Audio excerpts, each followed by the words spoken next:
신앙생활을 하다 보면 이유 없이 마음이 무거워질 때가 있습니다. 특별한 문제가 생긴 것도 아닌데 기도가 흐트러지고 마음이 분주해지며 괜히 지치고 흔들리는 순간을 만나게 됩니다. 그럴 때 우리는 더 열심히 하려고 애쓰거나 기도의 양을 늘려보며 이 시간을 버텨보려 합니다. 그러나 그렇게 해도 마음이 쉽게 회복되지 않을 때가 있습니다. 영적 공격은 언제나 드러나게 찾아오지 않습니다. 큰 사건보다 작은 흔들림으로 시작되고 분명한 죄보다 애매한 불안으로 다가옵니다. 기도를 못하게 만들기보다 기도의 중심을 흐리게 하고 하나님보다 상황을 더 보게 만들며 신뢰보다 설명에 머물게 하려 합니다. 그래서 기도는 계속하고 있는데도 마음은 점점 힘을 잃고 방향을 잃은 것처럼 느껴질 수 있습니다. 그러나 성경이 보여주는 기도의 능력은 양이나 형식에 있지 않습니다. 어떤 기도는 영적 공격을 정면으로 막아내기보다 그 공격이 어디로 가야 할지 모르게 만듭니다. 중심이 분명하고 깊이가 있고 신뢰로 이어지는 기도 앞에서 영적 공격은 힘을 쓰지 못하고 방향을 잃게 됩니다. 오늘 우리는 어떤 기도가 영적 공격을 무너뜨리는지 그리고 그 기도를 어떻게 붙들어야 하는지를 함께 살펴보려 합니다. 첫째, 영적 공격은 기도의 양보다 기도의 중심을 두려워합니다.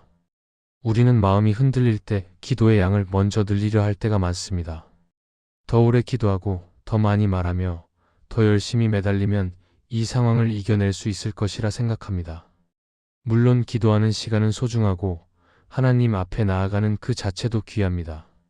그러나 기도의 양이 늘어났는데도 마음은 더 분주해지고 오히려 불안이 커질 때가 있습니다.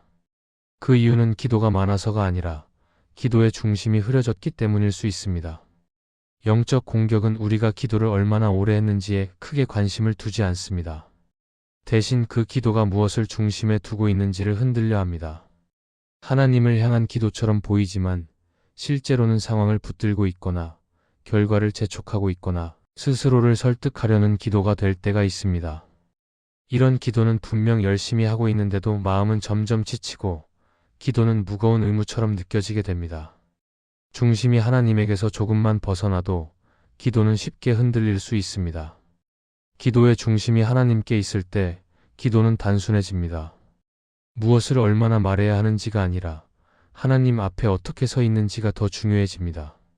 말이 많지 않아도 마음이 하나님을 향해 있으면 기도는 흔들리지 않습니다.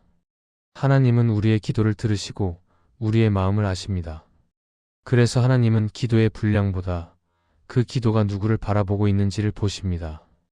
중심이 하나님께 고정된 기도는 상황이 바뀌어도 쉽게 무너지지 않습니다. 다니엘의 기도를 떠올려 보면 이 중심이 얼마나 중요한지 알 수 있습니다. 그는 특별한 위기 속에서 갑자기 기도를 시작한 사람이 아니었습니다. 평소와 다르지 않게 하나님 앞에 나아갔고 환경이 바뀌어도 기도의 방향을 바꾸지 않았습니다.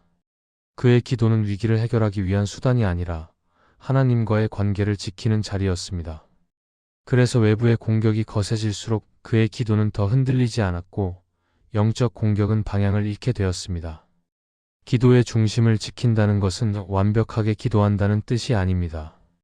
마음이 흔들릴 수 있고 기도가 짧아질 수도 있습니다. 그러나 그 순간에도 다시 하나님을 중심에 두려는 선택을 하는 것입니다. 결과보다 하나님을 붙들고 설명보다 신뢰를 선택하며 상황보다 하나님을 먼저 바라보는 태도입니다. 이런 기도 앞에서 영적 공격은 힘을 쓰지 못합니다. 기도의 양이 아니라 하나님을 중심에 둔 기도, 바로 그 기도가 영적 공격의 방향을 잃게 만듭니다. 둘째, 영적 공격은 기도의 깊이를 견디지 못합니다. 기도를 하다 보면 우리는 자연스럽게 겉으로 드러나는 열심을 먼저 생각하게 됩니다. 얼마나 자주 기도하는지, 얼마나 오래 기도하는지, 얼마나 간절하게 기도하는지가 중요하다고 느낄 때가 많습니다. 그러나 시간이 지나면서 알게 되는 것은 기도의 힘이 꼭 겉으로 보이는 열심에서만 나오지는 않는다는 사실입니다.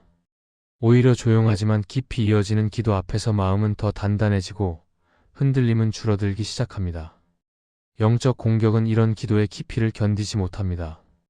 겉으로 드러나는 열심은 잠시 흔들 수 있지만 깊이 자리 잡은 기도는 쉽게 무너지지 않기 때문입니다.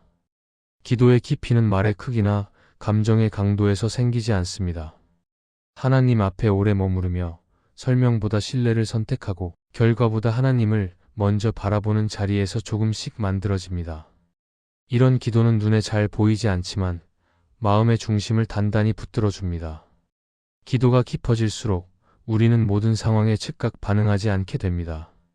문제가 생겨도 곧바로 흔들리기보다 하나님 앞에 한 번 더 머무는 여유가 생깁니다. 생각이 복잡해질 때에도 답을 급히 찾기보다 하나님께 마음을 두고 기다리게 됩니다. 이 과정에서 기도는 점점 깊이를 더해가고 영적 공격은 그 안으로 파고들 틈을 잃게 됩니다. 깊은 기도는 공격을 정면으로 막기보다 스스로 힘을 잃게 만듭니다. 예수님께서 광야에서 시험을 받으실 때의 모습을 떠올려 볼 수 있습니다. 사탄은 화려한 제안과 빠른 해결책을 내밀며 예수님을 흔들려 했습니다. 그러나 예수님은 조급하게 반응하지 않으시고 하나님 말씀 위에 단단히 서 계셨습니다. 그 깊이는 하루아침에 만들어진 것이 아니라 하나님과의 깊은 관계 속에서 이미 자리 잡은 것이었습니다. 그래서 영적 공격은 더 이상 방향을 찾지 못하고 물러날 수밖에 없었습니다. 우리의 기도도 마찬가지입니다. 깊은 기도는 특별한 기술이 아니라 하나님 앞에 머무는 시간을 소중히 여기는 태도에서 시작됩니다.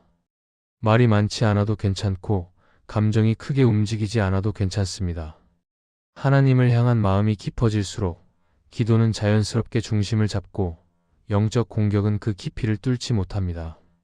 이렇게 깊어진 기도는 우리를 지키는 보이지 않는 울타리가 되어 흔들리는 순간에도 다시 하나님께로 돌아오게 합니다.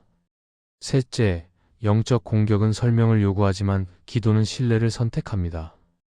영적 공격이 다가올 때 가장 먼저 흔들리는 것은 마음속 질문들입니다. 왜 이런 일이 생겼는지, 왜 지금인지, 왜 나에게 이런 상황이 이어지는지 설명을 찾고 싶어집니다. 그래서 우리는 기도 속에서도 자꾸 이유를 묻고 상황을 정리하며 하나님께 납득할 만한 답을 요구하게 됩니다. 설명이 주어지면 마음이 편해질 것 같고 이해가 되면 흔들리지 않을 것처럼 느껴지기 때문입니다. 그러나 설명을 붙들수록 마음은 오히려 더 복잡해지고 기도는 점점 무거워질 때가 많습니다. 영적 공격은 바로 이 지점을 파고듭니다. 설명이 필요하다고 속삭이며 이해되지 않으면 신뢰할 수 없다고 말합니다. 그래서 기도는 하나님을 바라보는 자리에서 상황을 해석하는 자리로 바뀌기 쉽습니다. 이때 기도는 점점 질문으로 가득 차고 마음은 답을 얻지 못하면 더 흔들리게 됩니다. 그러나 기도의 본질은 모든 것을 이해하는 데 있지 않습니다. 기도의 핵심은 설명을 얻는 것이 아니라 하나님을 신뢰하는 선택에 있습니다. 신뢰를 선택하는 기도는 설명이 없어도 하나님을 놓지 않습니다. 상황이 분명하지 않아도 결과가 보이지 않아도 하나님이 어떤 분이신지를 먼저 붙듭니다. 하나님은 우리의 기도를 들으시고 우리의 형편을 아십니다. 그래서 하나님은 우리가 모든 것을 이해한 뒤에 신뢰하기를 기다리시기보다 이해되지 않는 자리에서도 하나님께 마음을 맡기기를 바라실 때가 많습니다. 이 신뢰의 선택이 기도의 방향을 지켜줍니다. 아브라함의 길을 떠올리면 이 신뢰가 무엇인지 더 분명해집니다. 그는 모든 설명을 들은 뒤에 움직이지 않았고 모든 계획이 정리된 다음에 순종하지도 않았습니다. 하나님을 신뢰하는 선택이 먼저였고 그 다음에 길이 열렸습니다. 이해보다 신뢰를 택했기에 그는 흔들리는 순간에도 방향을 잃지 않았습니다. 영적 공격은 설명이 없는 길에서 더 크게 들리지만 신뢰가 자리 잡으면 그 소리는 점점 힘을 잃습니다. 기도에서 신뢰를 선택할 때 우리는 모든 질문을 내려놓을 필요는 없습니다. 질문은 남아있을 수 있고 마음이 완전히 정리되지 않을 수도 있습니다. 그러나 그 질문 위에 하나님을 신뢰하는 마음을 올려놓는 것입니다. 이렇게 기도할 때 영적 공격은 더 이상 길을 찾지 못합니다. 설명을 요구하던 공격은 신뢰 앞에서 힘을 잃고 마음을 흔들던 소리는 점점 작아집니다. 기도는 모든 것을 이해하게 만드는 시간이 아니라 하나님께 마음을 맡기는 시간입니다. 설명을 붙들던 손을 내려놓고 하나님을 신뢰하는 선택을 할 때 기도는 다시 단순해지고 마음은 안정됩니다. 이 기도를 붙들기 시작하면 영적 공격은 더 이상 방향을 찾지 못합니다. 신뢰를 선택하는 기도, 그 기도가 우리를 지키는 가장 단단한 자리가 됩니다. 이 말씀이 마음의 은혜가 되셨다면 좋아요와 구독으로 함께 해주시기 바랍니다. 또한 댓글에 아멘이라고 남겨주시면 이 말씀이 더 많은 사람들에게 전해질 것입니다. 여러분의 삶에 하나님의 평안과 축복이 늘 가득하시기를 바랍니다.